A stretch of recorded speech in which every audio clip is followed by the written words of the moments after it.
નમસ્તે વિદ્યાર્થી મિત્રો. ધોરણ 10 વિજ્ઞાન વિષયની અંદર આપણે ચેપ્ટર નંબર 12 ની જે કંઈ વાતો કરી હતી એમાં લાસ્ટ ટાઈમ આપણે ચેપ્ટર નંબર 12 ની અંદર ઘણું બધું શીખી ગયા હતા. હવે જે કંઈ આપણે ભણવાનું છે એ અવરોધ વિશે ભણવાનું છે. આમ તો જો કે ગયા લેક્ચરમાં બી અવરોધ વિશે જ આપણે જાણકારી આપી અને આ લેક્ચરમાં બી આપણે અવરોધ વિશે જ જાણકારી આપવાની છે. તો ગયા લેક્ચરમાં બી અવરોધ વિશે જાણકારી આપી હતી, આ લેક્ચરમાં બી અવરોધ વિશે જાણકારી આપવાની છે. ગયા વિડિયો લેક્ચરની અંદર કેવું હતું તો ગયા વિડિયો લેક્ચરની અંદર જે આપણે અવરોધ વિશે જાણકારી આપી હતી એના ઉપરથી આપણે અવરોધકતા મેળવી હતી અને પછીના વિડિયો લેક્ચરમાં આપણે એના દાખલાઓ છે અવરોધને રિલેટેડ ને ઓહમના નિયમને રિલેટેડ હતા એ આજ વખતે આપણે જે કંઈ ભણવાનું છે ને એ વસ્તુ છે અવરોધોનું શ્રેણી અને સમાંતર જોડાણ. તો ખાસ ધ્યાન રાખજો. અવરોધોના શ્રેણી અને સમાંતર જોડાણની અંદર થશે કેવું તો કે જો તમે શ્રેણી અને સમાંતર જોડાણને બહુ ધ્યાનથી સમજશો તો જ તમને એના દાખલા પડશે. જો તમે શ્રેણી અને સમાંતર જોડાણને ધ્યાનથી સમજશો નહીં તો તમને એમના દાખલા આવડશે નહીં. તો એના દાખલા અતિ અગત્યના છે. જો કે સૂત્ર બી અતિ અગત્યનું જ છે, આવડવું જ જોઈએ. આમ છતાં તમે જેટલું ધ્યાન અત્યારે બોર્ડ ઉપર ભણાવવામાં સૂત્ર ઉપર આપશો એટલી જ ઝડપથી તમે દાખલાઓને શીખી શકશો. તો દાખલાઓને શીખવા માટે તમારે ખાસ આ થિયરી ઉપર ધ્યાન રાખવું પડશે. આપણે માત્ર આજે અવરોધોના શ્રેણી અને સમાંતર જોડાણની થિયરી જ ભણવાના છીએ. તો જો બોર્ડ ઉપર પહેલા તો આપણે બોર્ડના વ્યવસ્થિત બે પાઠ પાડી દઈએ.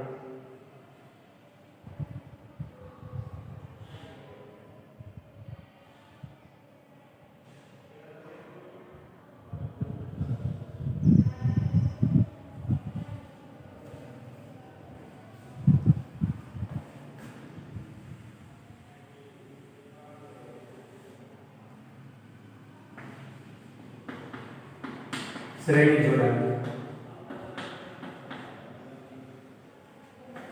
અને સમાંતર જોડાણ.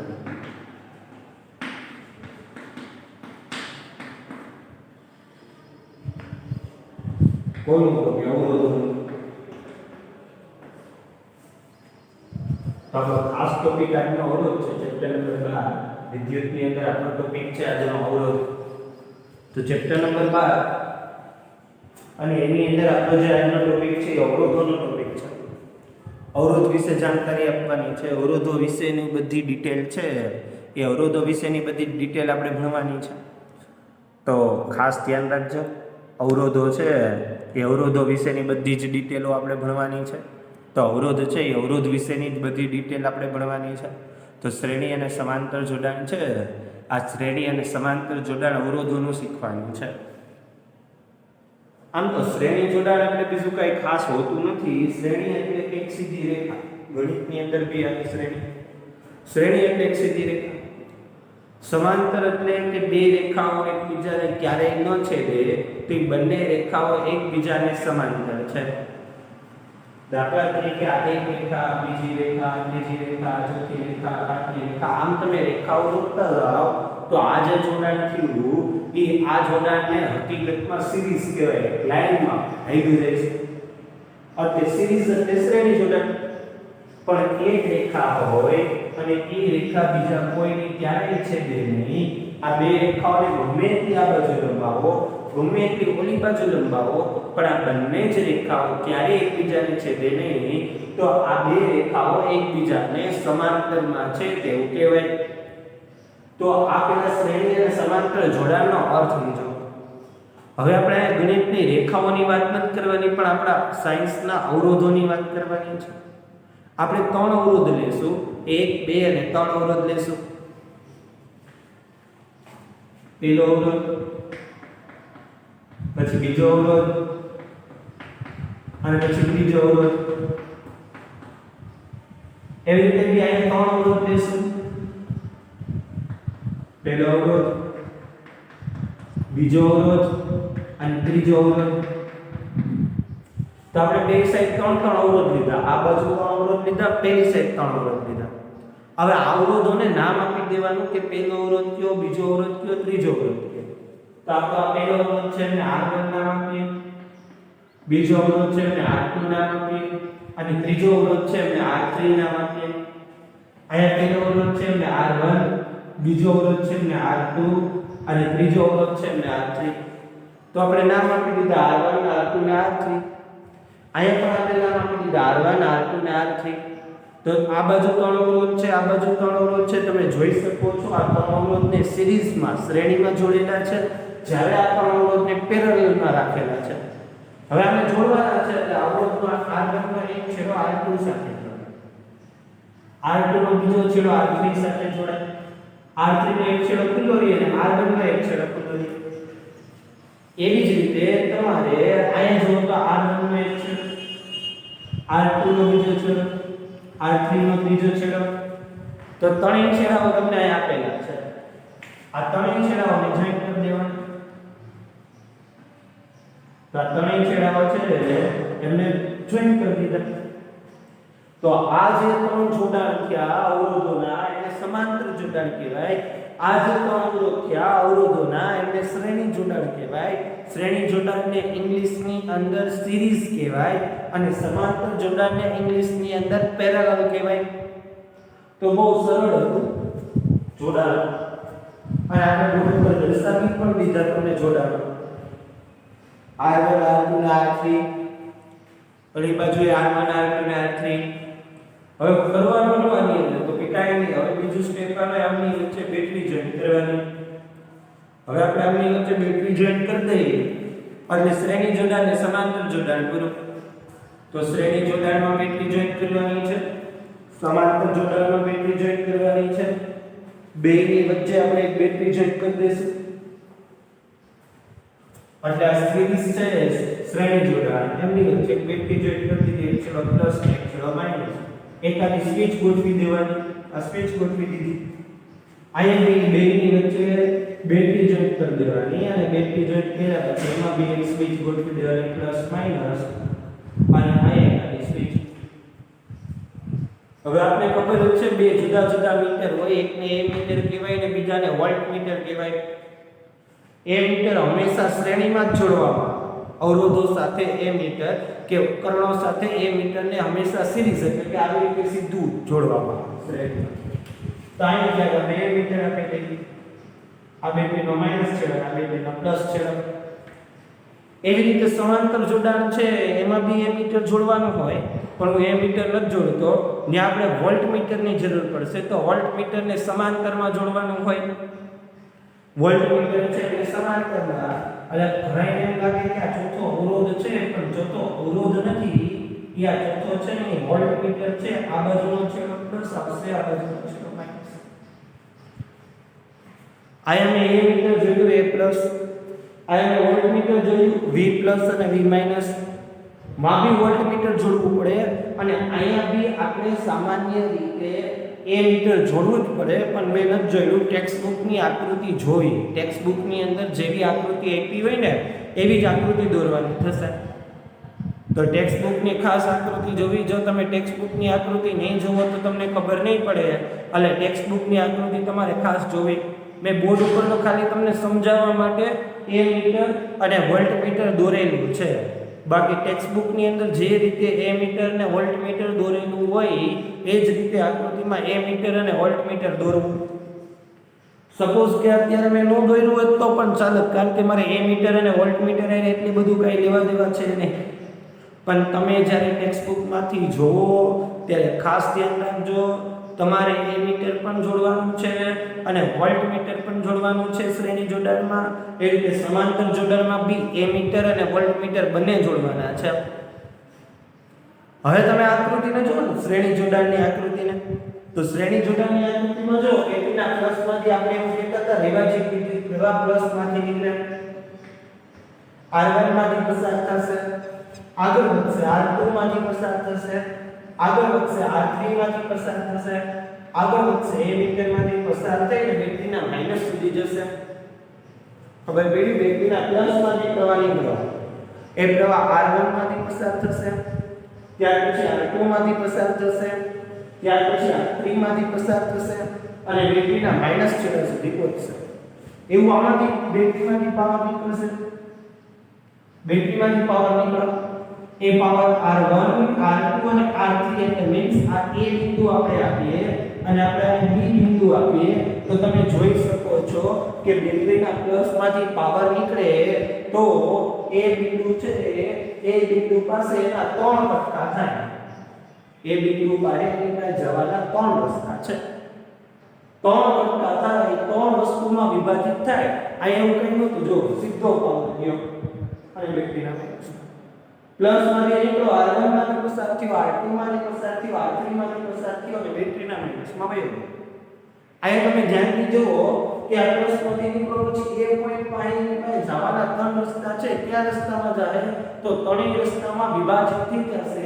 એટલે આપણે I1 કહેશું, ઇધર I2 કહેશું ને ઇધર I3 કહેશું. I1, I2 અને I3 કહેશું. માં I1, I2 અને I3 ન હોય કારણ કે પાવર સીધો સિરીઝ એકદમ સામાન્ય રીતે સિરીઝમાં આવેલો જાય છે, શ્રેણીમાં આવેલો જાય છે. અને અહીંયા I1, I2 હોય કારણ કે આની અંદર પાવર પેરેલલ આવેલો જાય છે, એટલે કે વિભાજિત થઈને આવેલો જાય છે. તો તમે એક પોઈન્ટ લખી શકો છો, એવો પોઈન્ટ લખી શકાય અહીંયા કે શ્રેણી જોડાણ છે એ શ્રેણી જોડાણમાં વિદ્યુત પ્રવાહ I ના ભાગ પડતા નથી. જ્યારે તમે એવું લખી શકો છો કે સમાંતર જોડાણ છે એ સમાંતર જોડાણમાં સામાન્ય રીતે વિદ્યુત પ્રવાહ I ના ભાગ પડે છે. તો તમે નોર્મલી આવું લખી શકો કે શ્રેણી જોડાણ છે એમાં I ના ભાગ પડતા નથી, સમાંતર જોડાણ છે એમાં I ના ભાગ પડે છે. પછીનો આપણે વિદ્યુત સ્થિતિમાનનો તફાવત જોઈએ. જો બેટરીના બે છેડા બેટરીના બંને છેડા સીધા અવરોધ સાથે જોડાયેલા હોય તો V હરખો મળે, વિદ્યુત સ્થિતિમાનનો તફાવત સરખો મળે. વિદ્યુત સ્થિતિમાનના તફાવતને ઘણી વખત ટેક્સ્ટ બુક વોલ્ટેજ ડ્રોપ પણ કહે છે. તો વોલ્ટેજ ડ્રોપ કયો તો પણ એ જ થાય, વિદ્યુત સ્થિતિમાનનો તફાવત કયો તો પણ એ જ થાય અને વિદ્યુત સ્થિતિમાન કયો તો પણ એ જ થાય. ત્રણેય શબ્દ હરખા. વિદ્યુત સ્થિતિમાન પણ એક જ શબ્દ છે, વિદ્યુત સ્થિતિમાનનો તફાવત પણ એનો પેરેલલ શબ્દ છે અને એના પછી એથી આપણે આગળ જાય તો વોલ્ટેજ ડ્રોપ પણ એનો પેરેલલ શબ્દ છે. તો તમે જો R1 નો એક છેડો બેટરીના પ્લસ સાથે જોડાયેલો છે, જ્યારે R1 નો બીજો છેડો ડાયરેક્ટલી બેટરીના માઈનસ સાથે જોડાયેલો છે. R1 નો બીજો છેડો R2 એ જોડાયેલો છે, R2 નો બીજો છેડો R3 સાથે જોડાયેલો છે અને R3 નો છેડો બેટરીના માઈનસ સાથે જોડાયેલો છે. તો ત્રણમાંથી એક કોઈ અવરોધ એવા નથી કે તેના બંને છેડા ડાયરેક્ટ બેટરી સાથે જોડાયેલા હોય. ત્રણમાંથી એક પણ અવરોધ એવો નથી કે જેના બંને છેડા સીધા બેટરી સાથે જોડાયેલા હોય.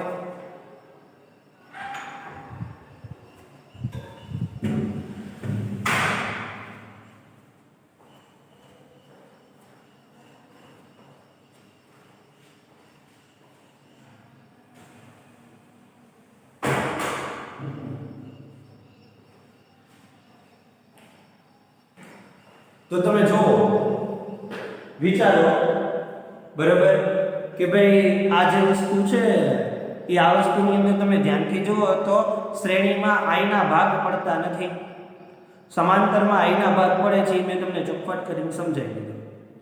હવે પછીનું આપણે બીજું સ્ટેપ શું હતું કે શ્રેણી જોડાણ છે એના ત્રણમાંથી એક પણ અવરોધ એવો નથી કે સીધા બેટરી સાથે કનેક્ટેડ હોય અને સમાંતર જોડાણમાં એક પણ અવરોધ એવો નથી બરાબર. પહેલા તો શ્રેણી જોડાણનો એક પણ અવરોધ એવો નથી કે સીધા બેટરી એને કનેક્ટેડ હોય. એનો મતલબ તમે જોઈ શકો છો કે R1 નો એક છેડો બેટરીના પ્લસ સાથે છે જ્યારે R1 નો બીજો છેડો બેટરીના માઈનસ સાથે છે. એવી જ રીતે R1 R2 છે તો R2 ના બંને છેડા બેટરી સાથે નથી. R3 નો એક જ છેડો બેટરી સાથે છે જ્યારે બીજો છેડો R2 સાથે જોડાયેલો છે. એટલે અહીંયા વિદ્યુત સ્થિતિમાન છે એ વિદ્યુત સ્થિતિમાન V ના ભાગ પડે છે.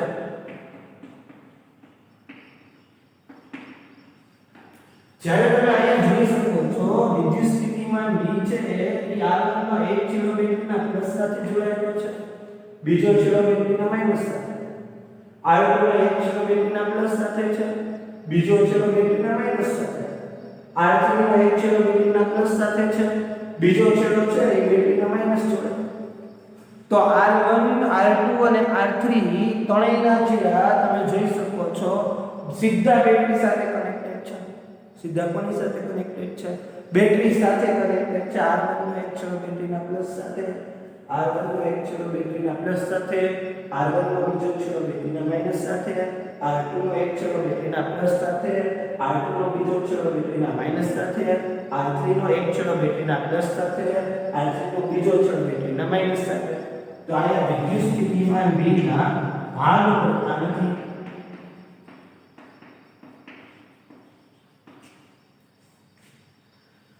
બીજું, જો તમને આમ કઈ બીજી કઈ ખાસ ખબર ન પડે તમારે શું કરવાનું, કઈ તમને ખાસ ખબર પડતી નથી તો તમારે વિચારવાનું શું, કરવાનું શું, તો તમને જો બીજી કઈ ખાસ ખબર ન પડતી હોય તો માત્ર ને માત્ર તમારે એટલું કામ કરવાનું કે આ બે પોઈન્ટને યાદ રાખી લો કે શ્રેણી જોડાણ છે એમાં I ના ભાગ પડતા નથી, સમાંતર જોડાણમાં I ના ભાગ પડે છે.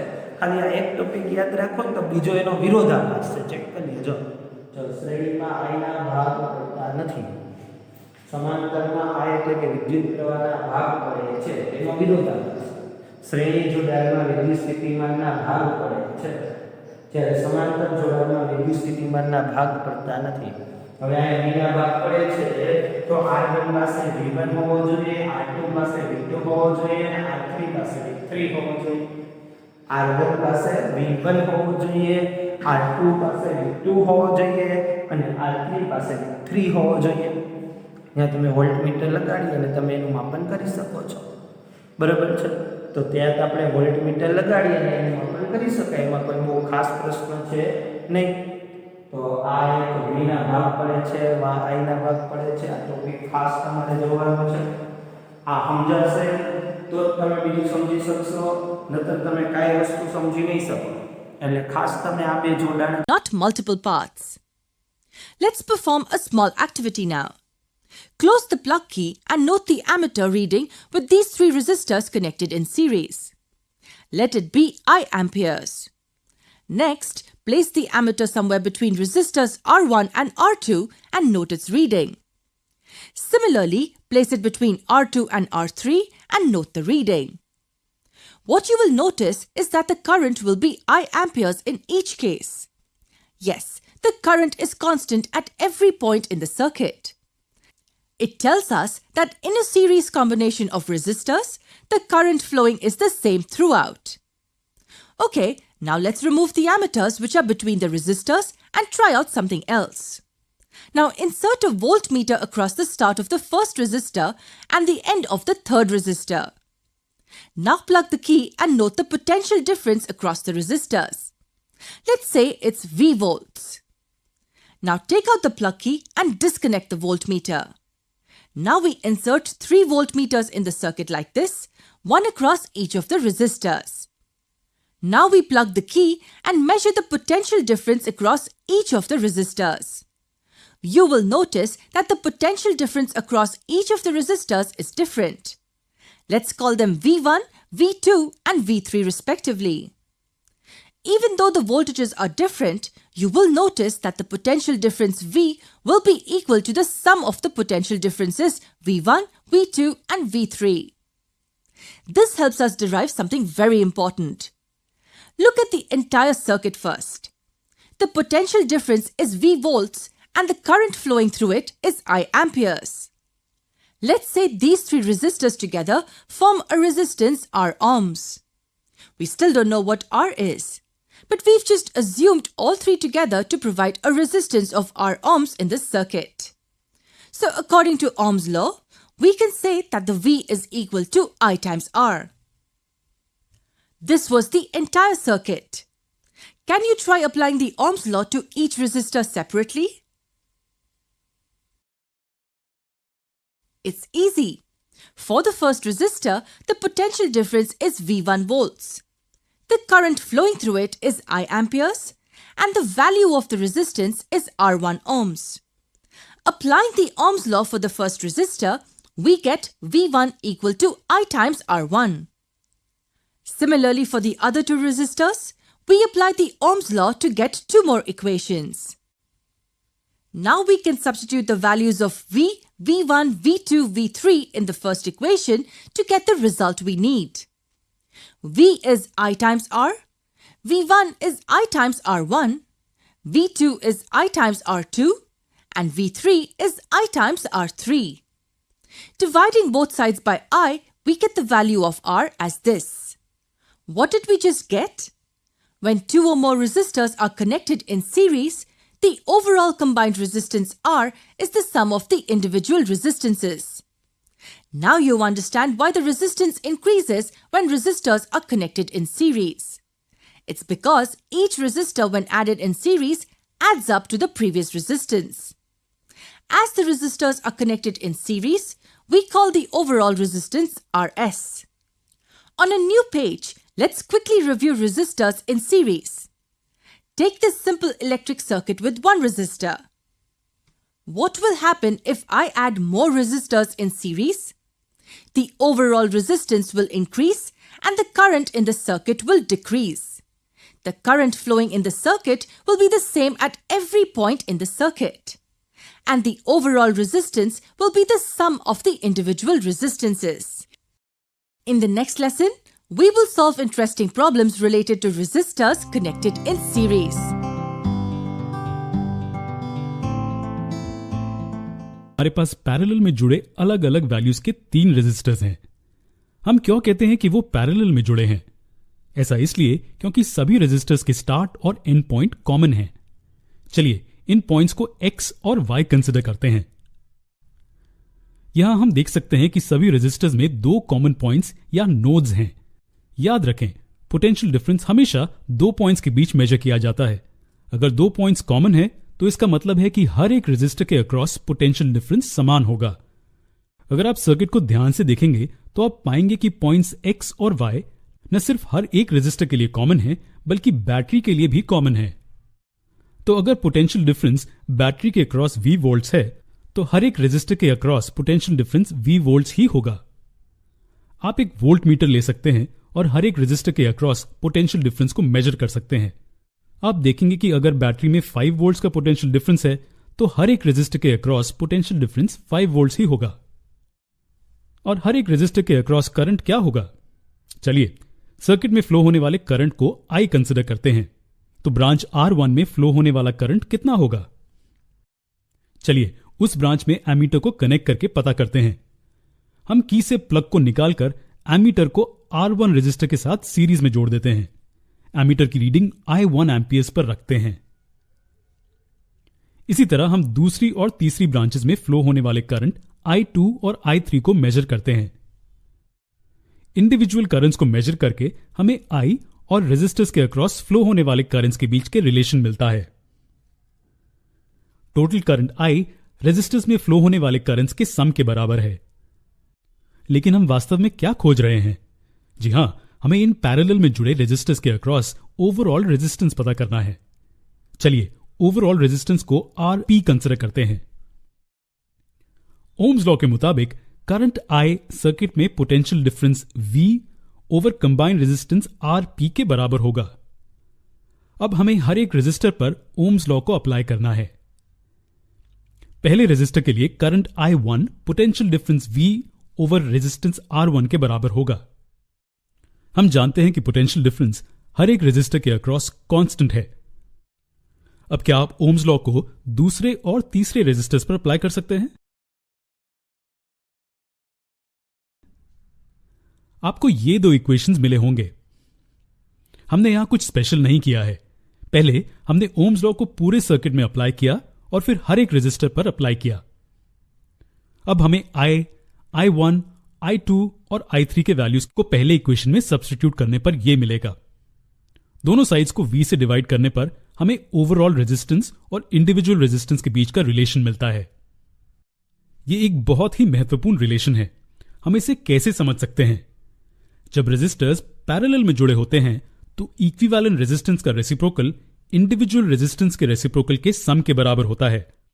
हालांकि यह इस फॉर्मूला में बहुत स्पष्ट नहीं है, लेकिन जब रेजिस्टर्स पैरेलल में कनेक्ट होते हैं तब ओवरऑल रेजिस्टेंस कम होता है। अगले लेसन में एक एग्जाम्पल लेकर हम इस कॉन्सेप्ट को बेहतर समझेंगे।